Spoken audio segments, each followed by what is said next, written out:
বাংলা চলচ্চিত্রের fashion icon Salman শাহর জন্মদিন আজ। মৃত্যুর 2 দশক পেরিয়ে গেলেও আজও দর্শকের হৃদয়ের মণিকোঠায় তার নামটি উজ্জ্বল।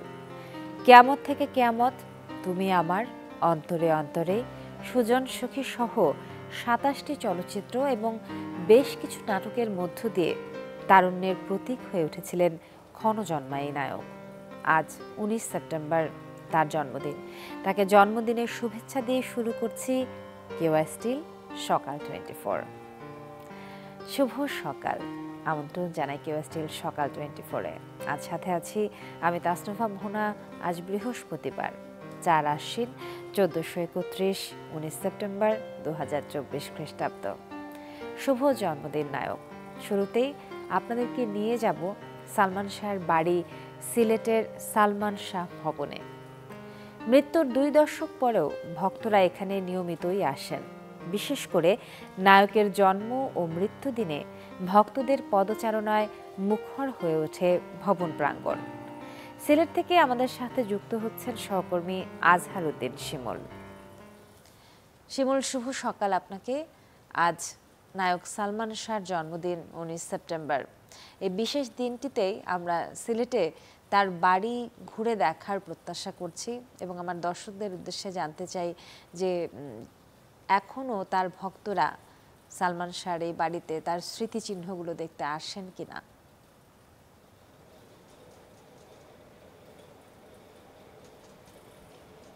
তাসনুবা, শুভ সকাল। আমরা এই মুহূর্তে আছি সালমান শাহ ভবনে এবং এটি সিলেটের জিন্দাবাজার এলাকার দাঁড়িয়াপাড়া এলাকায় পড়েছে। আসলে যেমনটি বলছিলেন যে তার মৃত্যুর 2 দশক পরও আসলে তার যারা ভক্তরা রয়েছেন তারা আসেন কিনা। আসলে এখানে প্রতিদিনই কিন্তু যারা তার ভক্ত রয়েছেন তারা প্রতিদিনই এখানে নিয়মিতভাবে আসেন।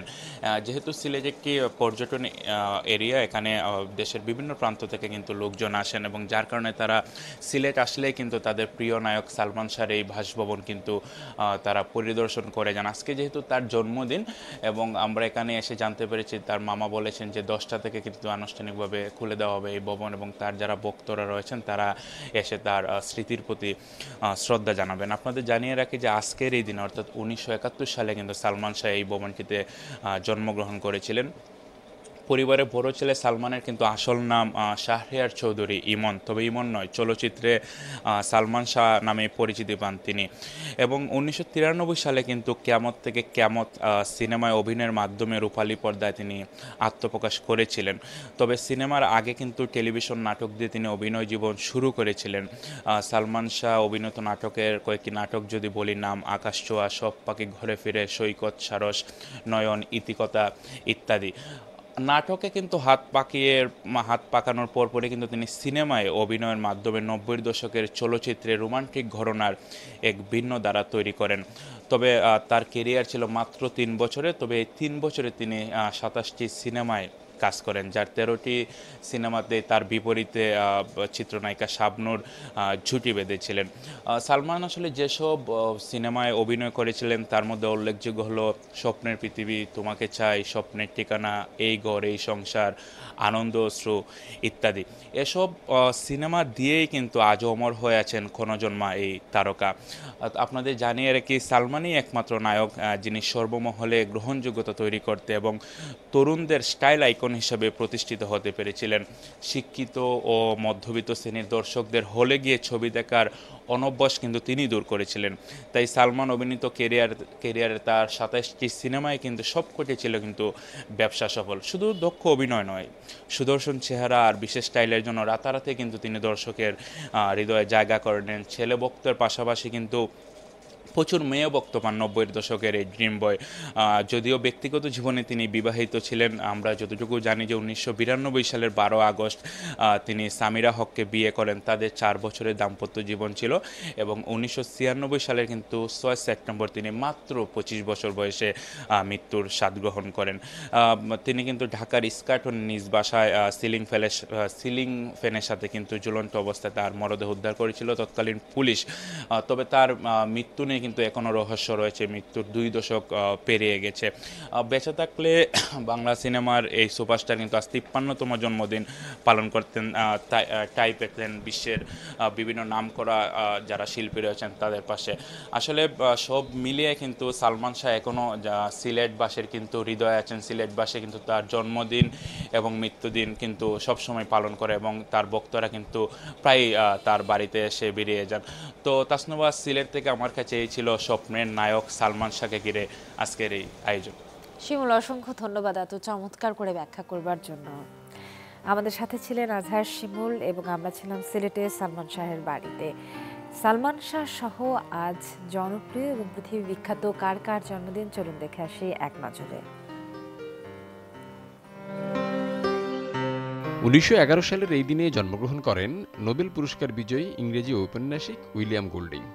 1980 সালে তিনি রাইটস অফ প্যাসেজ রোমাঞ্চকর সমুদ্রযাত্রার উপর লেখা বইয়ের জন্য জিতেছেন সাহিত্যের অন্যতম সম্মাননা দ্য বুকার প্রাইজ। পরবর্তীতে 1983 সালে লর্ড অফ দ্য ফ্লাইজের জন্য সাহিত্যে নোবেল পুরস্কারে পুরস্কৃত হন।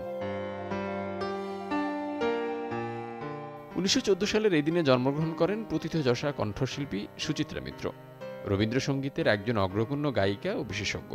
তিনি চলচ্চিত্রের নেপথ্য কণ্ঠশিল্পী এবং অভিনেত্রীর ভূমিকাও পালন করেছেন।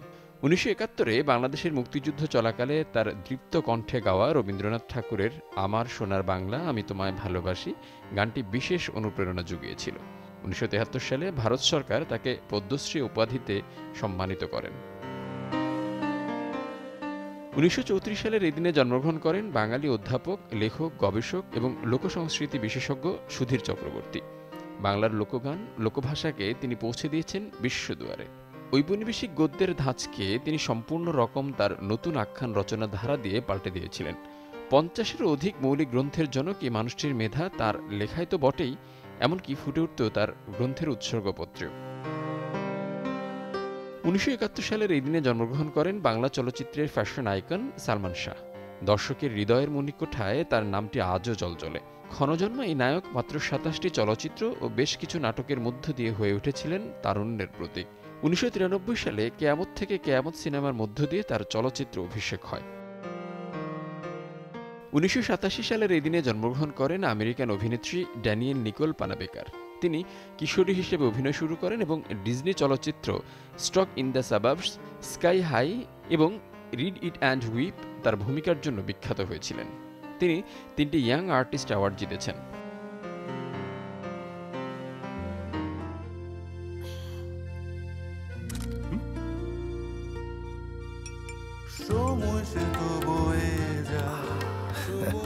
এভাবেই সময় পাল্টে যায়, কিন্তু ডিপ্লোমা সেই একই স্বাদে, একই মানে যুগ যুগ ধরে রয়ে যায়।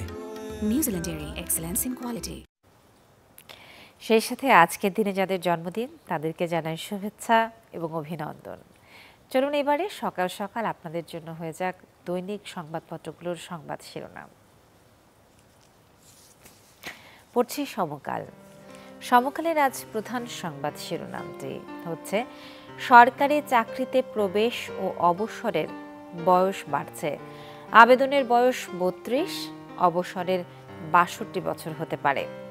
14 লাখ সরকারি কর্মচারী 3 বছর চাকরি বাড়ালে বেশি খরচ হবে অন্তত 2,48,970 কোটি টাকা। তার পাশে আরেকটি শিরোনাম পড়ছি শেখ হাসিনার সঙ্গে রাষ্ট্রদ্রোহের আসামি সাবেক 3 সিইসি। পঞ্চবার্ষিক পরিকল্পনা আপাতত স্থগিত। অন্তর্বর্তী সরকারের প্রথম একনেক সভা।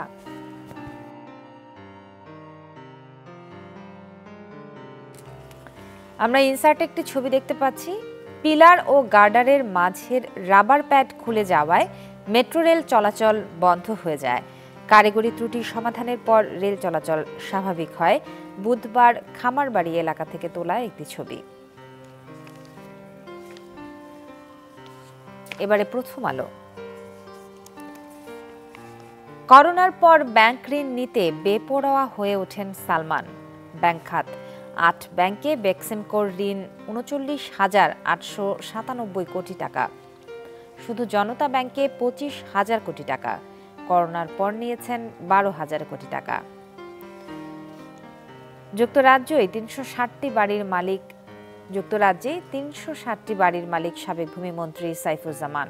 আল জাজিরার অনুসন্ধান। গতকাল দ্য মিনিস্টার্স মিলিনিয়ান্স শিরোনামে অনুসন্ধানী প্রতিবেদনটি প্রকাশ করেছে আল জাজিরা। ডেঙ্গুতে মৃত্যু বাড়ছে, এডিস মশার বর্ষা জরিপও হল না। সংক্রমণ চিত্র। গতকাল একদিনেই 6 জনের মৃত্যু। এই মাসে মোট মৃত্যু 36। বর্ষা জরিপ খুবই প্রয়োজন বলে মনে করেন বিশেষজ্ঞরা। এবং জুলাই স্মৃতি ফাউন্ডেশন, শহীদ পরিবার 5 লাখ, আহতরা 1 লাখ টাকা করে পাচ্ছেন। এবারে কালের কণ্ঠ।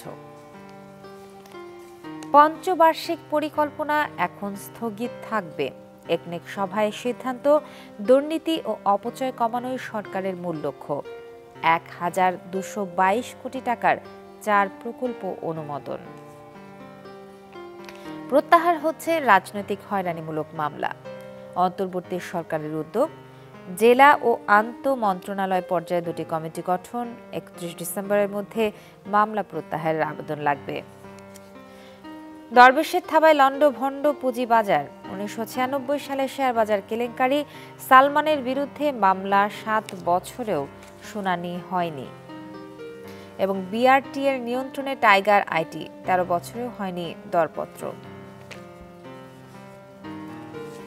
এবারে পড়ছি যুগান্তর। রপ্তানির আড়ালে সালমানের 1000 কোটি টাকা পাচার। অর্থ পাচারে 17 মামলা। আল জাজিরার অনুসন্ধান। যুক্তরাজ্যে সাবেক ভূমিমন্ত্রীর 360টি বিলাসবহুল বাড়ি। সেনাবাহিনীকে বিশেষ নির্বাহী ম্যাজিস্ট্রেটের ক্ষমতা। শৃঙ্খলা ফেরাতে ইতিবাচক সিদ্ধান্ত সরকারের। এদিকে নাফিজ শারাফাতকে গোপনে শেয়ার দেয় আইসিবি, জালিয়াতি করে সরকারি কোম্পানি দখল। দুর্নীতি ও অবৈধ সম্পদের অনুসন্ধানে দুদক। শেখ হাসিনার এপিএস লিকুর বাড়ি বিলাস। 3 মেয়াদে ভুয়া নির্বাচন। শেখ হাসিনা ও সাবেক 3 সিইসির বিরুদ্ধে মামলা।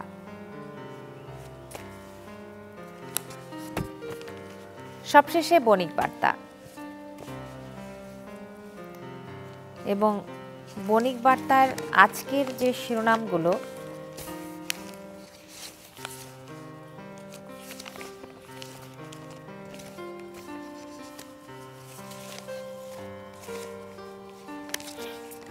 খাদ্যপণ্যেও নিজেদের গুণগত মান ধরে রেখেছে আবুল খায়ের গ্রুপ। এই ছিল আজকের সংবাদ শিরোনাম। এবারে নিচ্ছি কিউএসটির সকাল 24 থেকে ছোট্ট একটি বিরতি। সাথে থাকুন।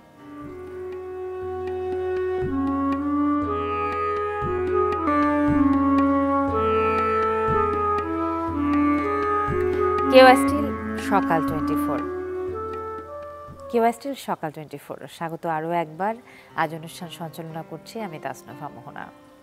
এবারে শারদীয় দুর্গোৎসবের খবর। শারদীয় দুর্গোৎসবের আর বেশি দিন বাকি নেই। ব্যস্ত সময় পার করছেন প্রতিমা শিল্পীরা। দুর্গাপূজার প্রস্তুতি জানাতে কুড়িগ্রাম থেকে যুক্ত হচ্ছেন সহকর্মী গোলাম মাওলা সিরাজ। সিরাজ, শুভ সকাল আপনাকে। দুর্গোৎসবের প্রস্তুতি শুরু হয়ে গেছে এবং মূর্তি বানানোও শুরু হয়ে গেছে। কুড়িগ্রামে কতগুলো মণ্ডপে এবারে পূজা হবে এবং মূর্তি যে তৈরি হচ্ছে তার প্রস্তুতি এখন কতটুকু? প্রতিমা যে তৈরি হচ্ছে তার প্রস্তুতি কেমন? শুভ সকাল তাসনুভা। এবারে প্রথমে একটু তথ্যটা দিয়ে রাখি যে এবারে কিন্তু গতকালকে আমি জেলা প্রশাসনের সঙ্গে কথা বলেছিলাম। তিনি আমাকে যেটা জানিয়েছেন যে এখন পর্যন্ত 550টি আসলে যে স্থানে আর কি দুর্গাপূজা হবে এবারে, এমনটাই তথ্য মন্ত্রণালয়ে পাঠিয়েছেন তারা। সেই সাথে আইনশৃঙ্খলা নিয়েও আমি কথা বলেছিলাম হচ্ছে যে পুলিশ সুপারের সঙ্গে। তিনি যেটা বলেছেন যে সর্বোচ্চ নিরাপত্তার সাথে এবার পূজা উদযাপন হবে, যেখানে আসলে কোনো প্রকার অপ্রীতিকর ঘটনা ঘটবার কোনো সুযোগই থাকবে না, এমনটাই প্রস্তুতি নিচ্ছে জেলা পুলিশ সহ আইনশৃঙ্খলার অন্যান্য সদস্য যারা রয়েছে। তো আমি আছি কুড়িগ্রাম সদরের হচ্ছে যে একটা জায়গায়, এখানে মালিপাড়া বলা যায়, যে এখানে সবাই কিন্তু বেশ কয়েকটি পরিবার আছে এখানে, তারা যে দুর্গার যে প্রতিমা রয়েছেন সেই প্রতিমা তৈরি করে। আমরা আজকেও কিন্তু এসে দেখেছি যে এখানে কাজ চলছে। এবং আমার পাশে একটি জায়গা আছে, সেই একটি একটি ঘর বলা যায়, যে সেখানে কিন্তু বৃষ্টির মতো প্রতিমা আছে, সেখানে আমি দেখে আসলাম। এখানে ইনি কাজ করছেন, আমরা একটু এনার সঙ্গে কথা বলতে চাই। এই যে এবারে যে কেমন চাহিদা, এবারে প্রতিমার চাহিদা কেমন, একই সাথে হচ্ছে যে আপনারা যে প্রতিমা তৈরি করছেন খরচ কেমন যাচ্ছে, কি রকম টাকায় বিক্রি হচ্ছে, সবকিছু মিলে আমাকে একটু বলবেন। খরচ প্রচুর, জিনিসের দামও বাড়তে, কিন্তু আমার প্রতিমার দাম বাড়ে নাই, কিন্তু পুঁজিয়ে গতবার কাঠ থাকিয়ে এবার দুইটে আমার বাড়তে এসে, দুইটে বাড়তে এসে আচ্ছা, এখন 20টে বানাচ্ছি, 20টের মধ্যে আর 6টা আছে আমার বিক্রি হবার, 23 শেষ। এই কি রকম দামে? দাম আমার গতবার যে রেটটা পাচ্ছি সেই রেটের তুলনায় এবার কম। এবার মনে করেন 10-12 এই 13 এইরকম, ইয়ের উদ্যান নাই। আপনার তো অনেক জায়গারই খবর আছে, হিসাব আছে আপনাদের কাছে। গতবার চেয়ে এবার কি পূজা বেশি হচ্ছে না কম হচ্ছে? আমার হাতে 2টে বাড়তি, তার মানে একটু বেশি। আমার হাতে 2টে বাড়তি, এটা গতবার কাছ থেকেই বাড়তি। জি, তাছাড়া আপনি শুনছিলেন যে এই কারিগর আমাকে যেটা জানালেন যে গতবারের চেয়ে তিনি এবারে 2টা প্রতিমার বেশি বিক্রি করতে পেরেছেন। তার মানে এরকম আমরা এবারে বেশ কিছু জায়গায় এমন খবরও পেয়েছি, নতুন নতুন জায়গায় কিন্তু এবার পূজা উদযাপনের খবর আমরা পাওয়া যাচ্ছে। একই সাথে জেলা প্রশাসন এটাও আমাদেরকে জানিয়েছেন যে সরকারিভাবে এই পূজা মণ্ডপে সরকারি সহায়তার পাশাপাশি আইন শৃঙ্খলার বিষয় যেটা আমি বললাম সেটা সর্বোচ্চ তাগিদ দেওয়া হচ্ছে এবার। তো আমি কিন্তু সকালে আরো বেশ কয়েকটি জায়গায় খোঁজ নিয়েছি, সবাই কিন্তু এই কথাটা এবার বলছে, সেটা হচ্ছে যে পূজার প্রতিমা তৈরির যে উপকরণ, সেই উপকরণগুলোর দাম কিন্তু একটু বেড়ে গেছে, সেই তুলনায় প্রতিমার যে দাম সেটা কিন্তু বাড়েনি। এমনটাই কিন্তু বলছেন যারা প্রতিমার কারিগর রয়েছে তারা। তো সবকিছু মিলিয়ে এখন আসলে কয়েকদিন বাদেই কিন্তু আসলে পূজা এই উৎসবটি শুরু হবে।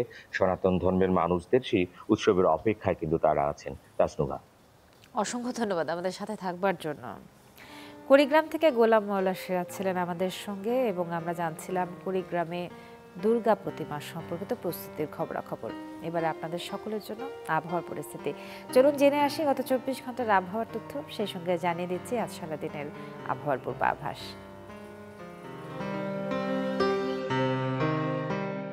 ঢাকায় সর্বোচ্চ তাপমাত্রা 35.5 ডিগ্রি সেলসিয়াস এবং সর্বনিম্ন 27.5 ডিগ্রি সেলসিয়াস। রাজশাহীতে সর্বোচ্চ 35.8 এবং সর্বনিম্ন 26.5 ডিগ্রি সেলসিয়াস। রংপুরে সর্বোচ্চ 37.5 এবং সর্বনিম্ন 27.1 ডিগ্রি সেলসিয়াস। ময়মনসিংহে সর্বোচ্চ 36.7 এবং সর্বনিম্ন 27.4 ডিগ্রি সেলসিয়াস।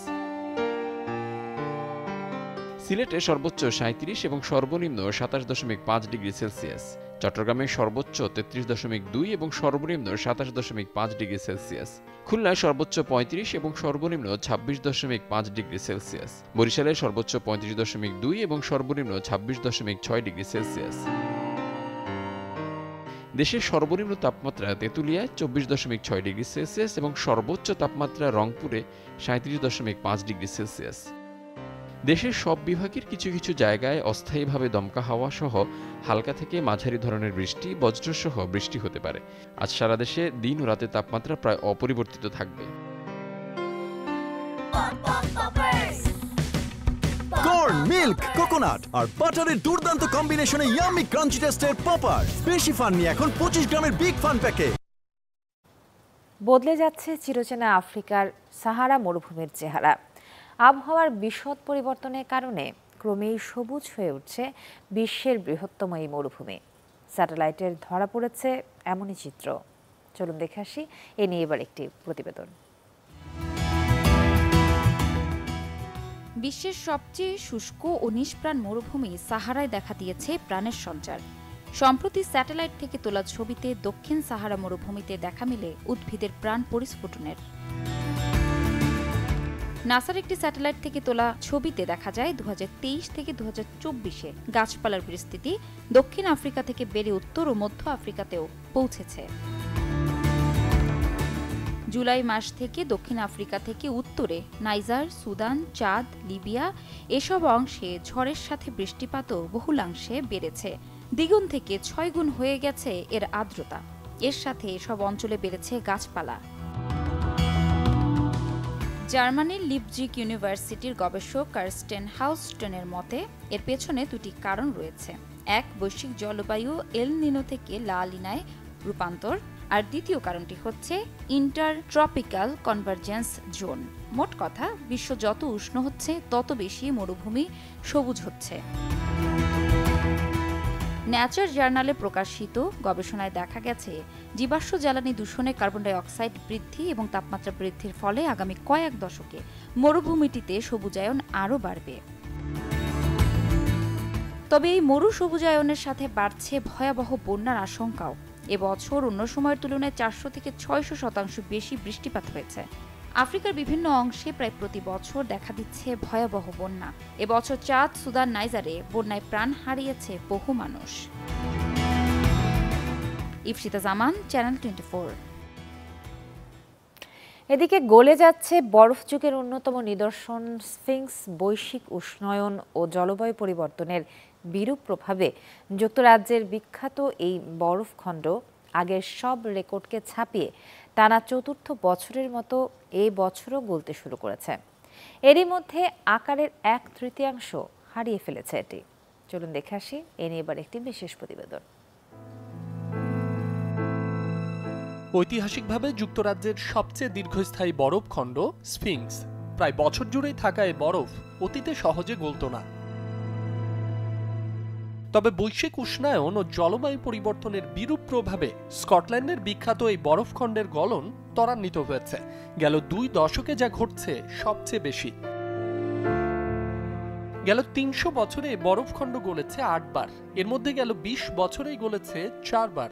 সব রেকর্ড ছাপিয়ে টানা চতুর্থ বছরের মতো এবছরও গলছে স্ফিংস। এর মধ্যে নিজ আকারের 1/3 হারিয়েও ফেলেছে শেষ বরফ যুগের টিকে থাকা অন্যতম এই নিদর্শন। এটি যুক্তরাজ্যের টিকে থাকার দুর্লভ এক বরফখণ্ড। গেল সপ্তাহেও এখানে এসেছিলাম। আকারের 1/3 হারিয়ে ফেলেছে। এভাবে চলতে থাকলে আগামী কয়েক সপ্তাহের মধ্যে এটি পুরোপুরি গলে যেতে পারে। পরিবেশের জন্য এটি বড় সতর্কবার্তা। 1800 সাল থেকে নিবিড় পর্যবেক্ষণে ছিল ঐতিহাসিক এই বরফখণ্ডটি। এর গলে যাওয়ার হার দেখে চিন্তার ভাঁজ পড়েছে পরিবেশবিদদের কপালে। মাসুম রাব্বি, চ্যানেল 24। প্রতিদিন নতুন নতুন খবর, নতুন নতুন আয়োজনের সাজে কেওয়াস্টেল সকাল 24। আজ ছিল প্রকৃতি বিষয়ক একটি, বলা যেতে পারে যে আপনাদেরকে এমনভাবে সতর্কবার্তা দেওয়া যে যেখানে বৈশ্বিক উষ্ণতার কারণে একদিকে মরুভূমিগুলো সবুজ হয়ে যাচ্ছে, অন্যদিকে বরফ গলা শুরু হয়েছে প্রয়োজনের তুলনায় অনেক বেশি। তাই প্রকৃতির প্রতি বিরূপ হলে প্রকৃতি যেহেতু সেটা দ্বিগুণ গতিতে মানুষের কাছে ফিরিয়ে দেয়, প্রকৃতির প্রতি সদয় হন। ভালো থাকুন সবাই। কেওয়াস্টেল সকাল 24 থেকে বিদায় নিচ্ছি। শুভ সকাল আরও একবার।